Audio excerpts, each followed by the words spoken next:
My name's Mark Emberton. I'm a urologist. I'm a professor of interventional oncology here at University College London. We're a multi-faculty, multidisciplinary university based in the centre of London. We have about 35,000 students from about 150 different countries speaking almost as many languages. I work in the Faculty of Medical Sciences. I'm now Dean and work with a team which includes Hashim Ahmed and Caroline Moore in trying to innovate and find new ways of working in early prostate cancer. The key issue in prostate cancer is that of therapeutic index. The benefits of treatment are small. We know that because the studies that do exist that compare treatment to non-treatment, such as PIVOT, which has been heavily criticised but nevertheless showed very little difference between therapy and non-therapy in terms of prostate cancer specific and overall survival. There are some hints from other studies that there may be some benefit in treating men, particularly men with more aggressive disease, but these benefits are small and they occur late. And because they occur in men of an older age, they have limited life expectancy, and so few men, but some, will certainly benefit. The downside of treatments is that they're associated with significant side effects, which in an aging male are a real issue. The principal one being incontinence and rectal problems, the latter being associated with radiotherapy. And much of our work over the last 5 to 10 years now has been trying to come up with a diagnostic and therapeutic pathway to address the overdiagnosis issues and more latterly the overtreatment issues. The overdiagnosis issues we've addressed by introducing imaging into the pathway. We and other groups throughout the world have found that this has enabled us to identify men with more clinically significant disease and systematically overlook men with insignificant disease. The reason is that larger tumours of high grade are positively associated with being able to be seen on imaging, and the little ones that probably don't matter, that all of us will get as we age, are systematically overlooked. And this is the beginning of a story, so it allows us to identify men that are more likely to benefit and excludes men that are not, but also introduces the element of location into the pathway. For 100 years, we've been treating prostate cancer without knowing where the cancer is, and therefore all our efforts have been at defining the shape of the prostate, whether it be by radiotherapy or surgery, and trying to remove it or destroy it by various means.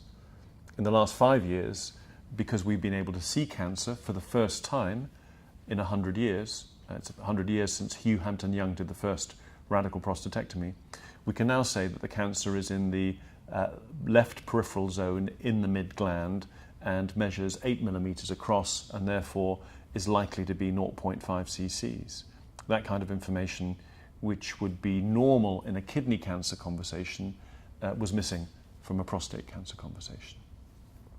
And this element of location allows us to define the area of interest, the tumour, the index lesion, apply a margin around it, and treat that area and preserve prostatic tissue and therefore function. And this has been called focal therapy.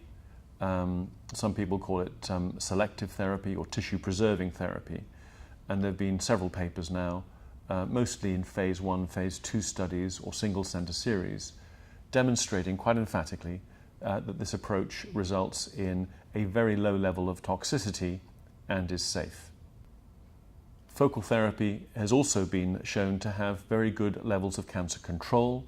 About 80 to 90% of patients seem to be free of disease by biopsy or by MRI at 1 year. Now, 1 year isn't a long time in prostate cancer, and obviously we need medium-term data to 5 years and long-term data, which is 10 to 15 and some would say 20 years in some cases, and for that we'll just have to wait. What has been interesting about the focal therapy studies that we've conducted and that others have done is that they are very easy to recruit to, which means that men value the attributes of focal treatments. So in other words, like the fact that these treatments are less invasive, like the fact that they can be done on a day case basis, and like the fact that they are very likely to return to baseline function a week, a month, or indeed 3 months after treatment, and this is quite distinct from traditional forms of therapy. This does mean that doing a randomized trial, in other words, forcing men to allocate to either radical prostatectomy versus a focal treatment, might prove very difficult because the treatments are so difficult and men have very strong views about the attributes of the treatment that they want to have. Do they want to maximize cancer cure, get rid of it? Some men do. Do men want to preserve genitourinary function to a very high level of certainty? And again, many men feel that this is the dominant driver of the decision making and will refuse surgery and will refuse radiotherapy as a result. So the randomization process might be difficult. One interesting thing about focal therapy is that we and others have used technologies that have been around for decades and have applied them to a modern task. We've used ice, we've used heat, we've used radiofrequency to try and selectively destroy tissue to achieve our destruction of the lesion plus a margin. What's now emerging are technologies that have been designed specifically for the task. The TROD system is one of these. Ultimately, we want a focal therapy that is easy to use, easy to learn, reproducible, and has a very high chance of destroying the cells within our planned margin. I think it's fair to say that the existing technologies such as cryotherapy and HIFU are challenging because they involve ongoing real-time interaction between the operator and the signal. Growing an ice ball is difficult. It requires judgment. It requires huge amounts of skill. Deciding how much energy to give to achieve cell kill, but also to protect the rectum in a patient over a couple of hours of treatment also requires a huge amount of judgment. Judgment is difficult. Judgment has to be learnt, usually through experience and over time, which means that the learning curves are long. The TROD system is very ingenious. It uses an established technology, radiofrequency, but applies it differently. It has a corkscrew shape, which allows us to introduce it into the prostate and surround the tumour with one placement of this corkscrew shape, or indeed adjacent placements of the corkscrew shape. So one could place the TROD system into the prostate to cover a small lesion plus a margin, or indeed place several of them to create a form of zonal treatment. The skill required to do this really is the skill to place the TROD system into the prostate under ultrasound control. Once it's in, the application of energy is something that can be taught very, very quickly and doesn't require years or 50 or 100 patients to learn. The other great attribute of the system is that it is using a technology that we have known about for a long time, that most theatre teams are comfortable using, this being radiofrequency, albeit that we're using it in a rather novel way. The other potential benefit in the future is that this could be a very inexpensive way of treating men with prostate cancer. One interesting observation is that over the last 30 to 40 years, the treatment of men with prostate cancer has been getting increasingly expensive for no dramatic change in outcome.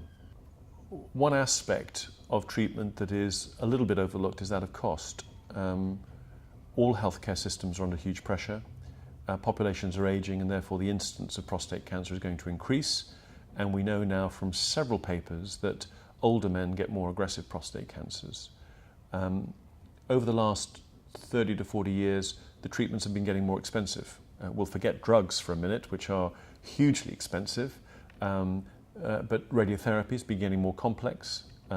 We've gone from straightforward radiotherapy to conformal to IMRT and now to image-guided radiotherapy. And protons is rearing its head in many countries, and this is an extremely expensive way of treating prostate cancer.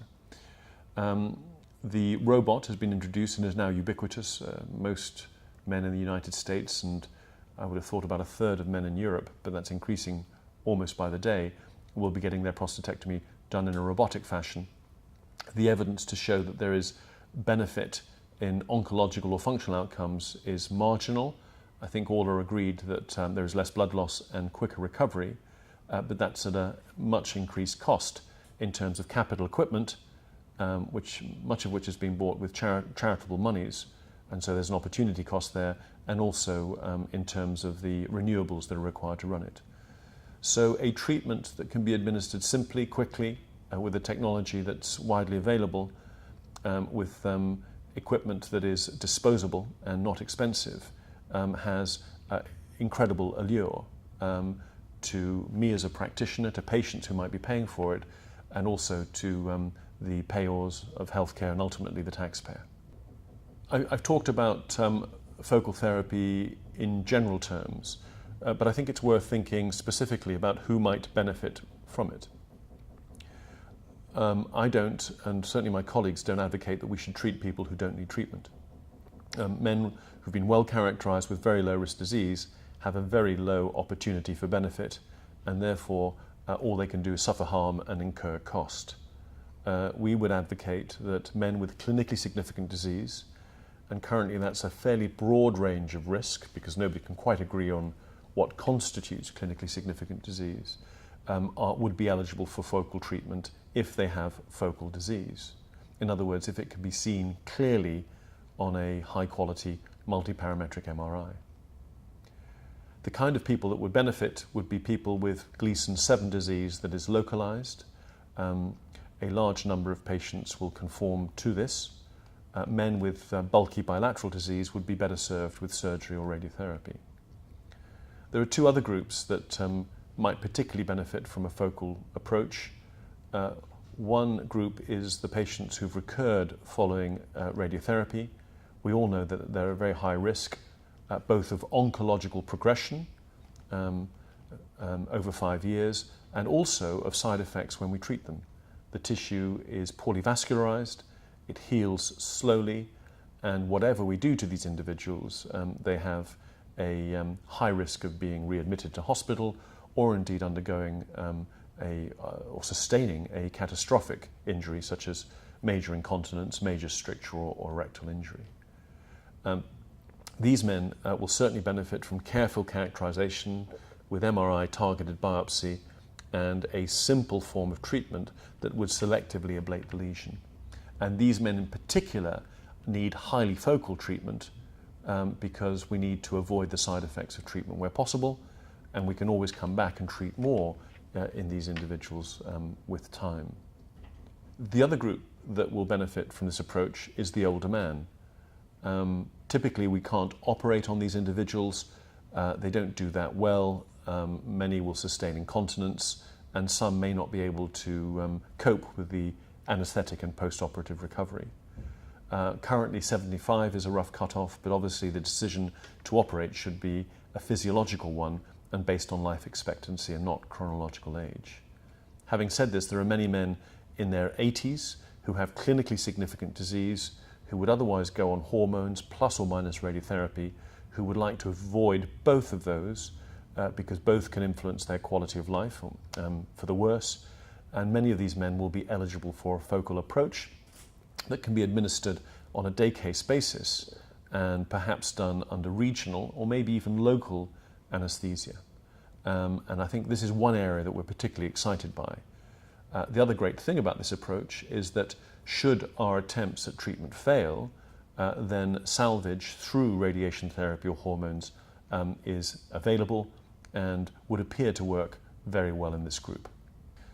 Here at UCL, we've been pioneering an image-based approach to prostate cancer diagnosis and therapy for almost 10 years now. This started when MRI suddenly became fit for purpose and allowed us to see prostate cancers, and that was about 2004. It's interesting that about the same time groups in France, groups in the USA started to have the same ideas. The high-quality imaging that we've been able to access through our exceptional colleagues in uroradiology, Claire Allen, Shonat Punwani and Alex Kirkham, have allowed us to develop this extraordinary platform.